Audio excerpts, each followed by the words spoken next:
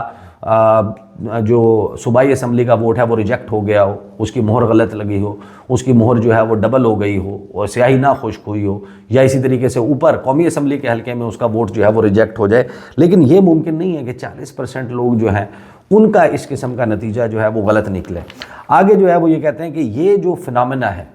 اس قسم کا کہ 80%، 40% اتنا بڑا فرق اور اتنا زیادہ جو ہے وہ ڈفرنس، وہ کہتے ہیں کہ وہ خاص طور پر پنجاب میں ہے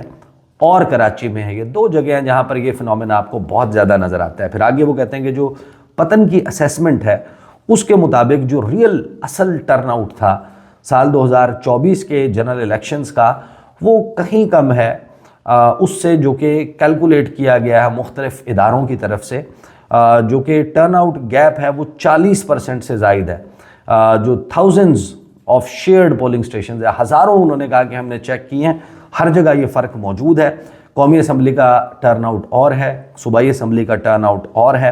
اور اگر ایکسیپشنلی ہائی اور in real turn out national assembly کی سیٹس پر ہو، اس کو ہم ایڈجسٹ کر دیں ٹو نارمل اینڈ پریویلنٹ، کہ جو نارمل اس وقت جو صوبائی اسمبلی کے ووٹ پول ہو رہے تھے، یعنی کہ 40% پر ہم اسے لے آئیں، تو بہت سارے جیتے ہوئے کینڈیڈیٹس جن کو ڈکلیئر کیا گیا ہے کہ یہ الیکشن جیتے ہیں، وہ ایم این ایز بن گئے ہیں، اس علاقے کے عوام کی آواز ہیں، حقیقی نمائندے ہیں، وہ سارے نمائندے نہیں رہیں گے، وہ الیکشن دراصل ہارے ہیں۔ پھر وہ یہ کہتے ہیں اپنے اس رپورٹ میں کہ 1 سال گزر چکا اور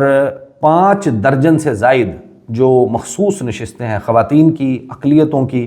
وہ پارلیمنٹ میں خالی پڑی ہیں، 2 صوبائی اسمبلیوں میں خالی پڑی ہیں، باوجود اس کے کہ سپریم کورٹ آف پاکستان کا جو فل کورٹ ہے وہ اس کے حوالے سے فیصلہ دے چکا ہے۔ پھر وہ یہ کہتے ہیں کہ اس سے جو عوامی جو نمائندگی ہے وہ پوری نہیں ہو رہی فیڈریٹنگ یونٹس میں۔ جو صورتحال ہے سینٹ آف پاکستان میں، آپ کو پتہ ہے کہ الیکشن نہیں ہو پائے، خیبر پختونخوا کی نمائندگی موجود نہیں ہے، اور پھر وہ کہتے ہیں کہ اس کے نتیجے میں جو انکمپلیٹ لیجسلیچر ہے، جو مقننہ ہے، جس نے قانون سازی کرنی ہے، جو ہمارے عوامی نمائندے وہاں پر بیٹھے ہوئے ہیں، وہ مکمل ہی نہیں ہے، ایوان مکمل نہیں ہے، تو وہ جتنی بھی قانون سازی کر رہے ہیں، آئین سازی کر رہے ہیں، جو کچھ وہ بنا رہے ہیں، وہ اس میں اب لیجیٹیمیسی کا فقدان ہے، اس کی ساکھ کے اوپر ایک بڑا سوالیہ نشان موجود ہے، اور وہ عوامی اعتماد کا مظہر نہیں ہے۔ پھر آگے یہ کہتے ہیں کہ جو جینڈر ووٹ گیپ ہے اس کا انہوں نے اس رپورٹ میں ایکسپلین کیا۔ پھر انہوں نے کہا کہ 421 پولنگ سٹیشنز، 70 قومی اسمبلی کی جو حلقے ہیں ان میں 0 یا 50 سے کم ووٹس جو ہیں ان پولنگ سٹیشنز میں ڈلے ہیں۔ اس کے باوجود الیکشن کمیشن آف پاکستان نے اپنا جو قانونی اختیار ہے جو اس کو کرنا چاہیے وہ نہیں کیا کہ وہ اس کے اوپر انکوائری کروائے کہ آخر ایسا کس طریقے سے ہوا، اور ان پولنگ سٹیشنز کے اوپر دوبارہ سے ووٹنگ کروائی جائے۔ پھر آگے وہ یہ کہتے ہیں کہ جو الیکشن کمیشن آف پاکستان ہے، کیئر ٹیکر حکومت ہے، جو موجودہ اتحادی حکومت ہے،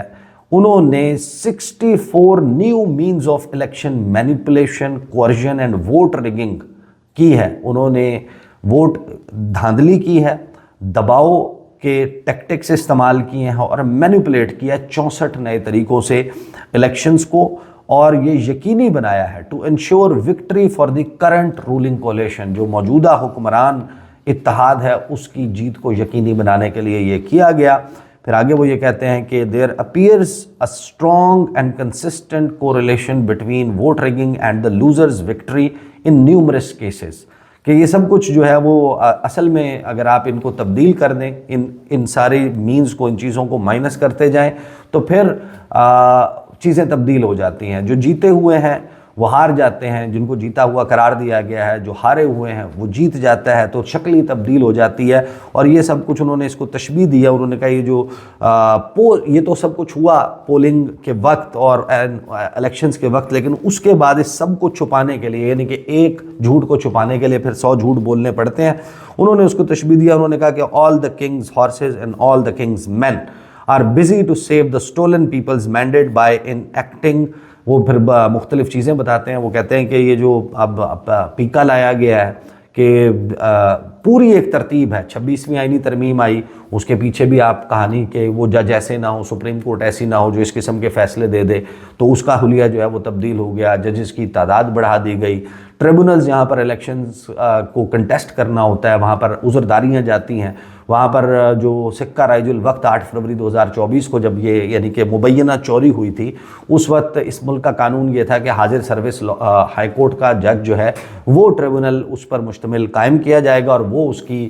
جو ہے وہ تحقیقات کے لیے موجود ہوگا, وہ اس کے پٹیشنز کو سنے گا. لیکن جب پتہ چلا کہ وہ طارق محمود جہانگیری یا دیگر جو جج صاحبان ہیں وہ تو فارم 45 مانگ رہے ہیں کہ لے آئیں اپنا بیسٹ ایویڈنس, فارم 45 لے آئیں. تو جو فارم 45 مانگ رہے تھے ان کی ڈگریاں جو ہے وہ جعلی نکل آئیں, ان کے بچوں کے سفری دستاویزات سامنے آ گئے, ان کے حوالے سے کیمپینز چلنے لگ گئی, ریفرنسز فائل ہونے لگ گئے, اور پھر ایک قانون آیا جس قانون میں حکومت کو یہ اختیار دیا گیا کہ آپ ریٹائرڈ جج کو بھی لگا سکتے ہیں اپنی مرضی کا جج ٹریبونل کو ہیڈ کرنے کے لیے. یہ بھی سب کچھ ہوتے ہوئے دیکھا. پھر اسی کے نتیجے میں ہم نے دیکھا کہ وہ پھر مخصوص نشستیں وہ الاٹ نہیں کی گئیں, مخصوص نشستوں کے کیس کا فیصلہ آیا, اس پر امپلیمنٹ نہیں کیا گیا. ان مزید کیسز کے فکس کرنے کا معاملہ آیا تو انہوں نے کہا کہ یہ تو منیب اختر اور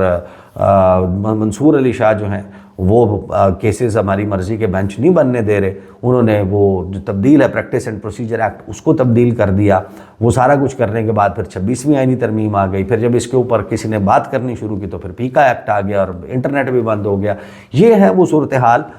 جو اس وقت سامنے ہے. اور اس صورتحال میں ظاہر ہے کہ یہ پاکستان کا المیہ ہے. ایسا نہیں ہے کہ پہلے کبھی جو ہے وہ الیکشن چوری نہیں ہوئے, الیکشن جو ہے وہ اس میں دھاندلیاں وغیرہ یہ سب کچھ ہوتا رہا. لیکن ایک بات جس کے اوپر میں نے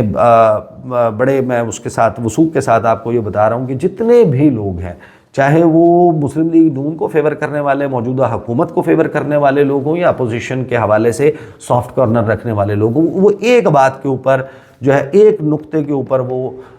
جو ہے ان کی کنورجنس آف اوپینین ہے, اجتماع ہو جاتا ہے, اجماع ہو جاتا ہے ان کا. وہ یہ ہے کہ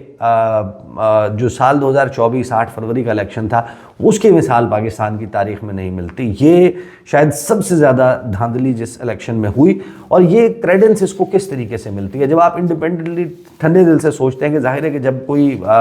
اپوزیشن ہے جو ہارتا ہے الیکشن, ظاہر ہے کہ وہ الزام لگاتا ہے, لیکن اس کو ختم کرنے کا طریقہ کیا ہوتا ہے؟ اس کا طریقہ یہ ہوتا ہے کہ ٹرانسپیرنسی کا تقاضا ہے کہ آپ اس کی انویسٹیگیشن جو ہے وہ ہونے دیں. اور میاں ایک ٹیسٹ کیس کے طور پہ میاں محمد نواز شریف کے اوریجنل فارم 45 کیوں سامنے نہیں رکھ دیتے؟ مریم نواز کے جو جس حلقے سے وہ ایم پی اے بن کے وزیر اعلیٰ بنی ہے وہ کیوں سامنے نہیں رکھ دیتے؟ وہ سامنے رکھ دیں, دودھ کا دودھ پانی کا پانی ہو جائے. ایک ٹاک شو میں بیٹھیں, میڈیا کے سامنے بیٹھیں, ٹریبونل کے سامنے جائیں, وہاں پر جا کر اپنا بیسٹ ایویڈنس جو ہے وہ سامنے رکھ دیں. لیکن وہ نہیں رکھا گیا. پھر دوسرا طریقہ کار کیا ہے کہ آپ کو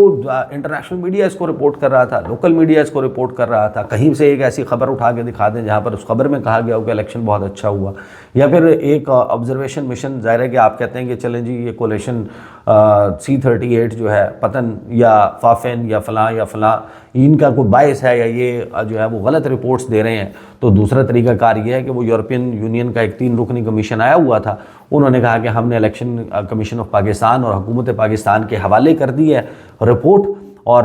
اس رپورٹ کو پبلک کرنا یہ اختیار ہے کہ اگر الیکشن کمیشن چاہے, اگر حکومت پاکستان چاہے تو سوچیں اگر اس میں اس حکومت کی فیور میں کوئی بات ہوتی کہ یہ الیکشن جو ہے وہ بڑا بہترین ہوا تھا, یا اس میں دھاندلی اسی پیمانے پہ رہی جس پیمانے پر ماضی میں ہوتی رہی تھی, تو وہ رپورٹ جو ہے وہ بالکل پبلک کر دیتی ہے حکومت, اپنے فیور میں اس کو استعمال کرتی. سائیڈ بائی سائیڈ 8 فروری کو جو ہے وہ جلسے کی اجازت پاکستان تحریک انصاف مانگ رہی تھی, وہ نہیں ملی.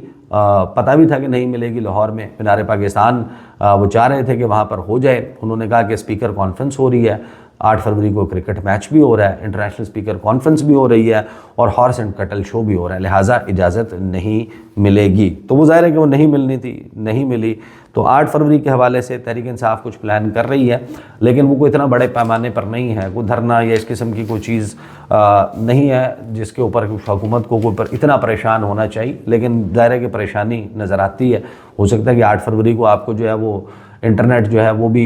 ٹنکرنگ کرتا ہوا نظر آئے, جو ہے وہ انٹرنیٹ بھی ٹھیک طریقے سے نہ چل رہا ہو. لیکن جو الیکشن کی چوری ہے, یہ الیکشن کی چوری اتنی عیاں ہو گئی ہے اتنی زبان زد عام ہو گئی ہے کہ جب بھی الیکشن ہوگا لوگوں کا ایک پوائنٹ آف کنسرن یہ بھی ہوگا کہ ہمارا جو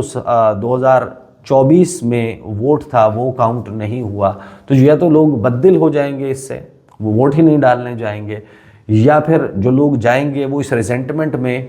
اگر اس حکومت نے کچھ اچھا کر بھی دیا تو شاید اس کے اوپر ان کی نظر نہ جائے اور وہ کہیں گے نہیں جناب ہم نے اپنا ووٹ وہی پرانے والا رکھنا ہے۔ یہ جناب اس وقت صورتحال چل رہی ہے، انشاءاللہ گفتگو کا سلسلہ جاری رہے گا۔ اب تک کے لیے اتنا ہی، اجازت دیجیے، اللہ حافظ۔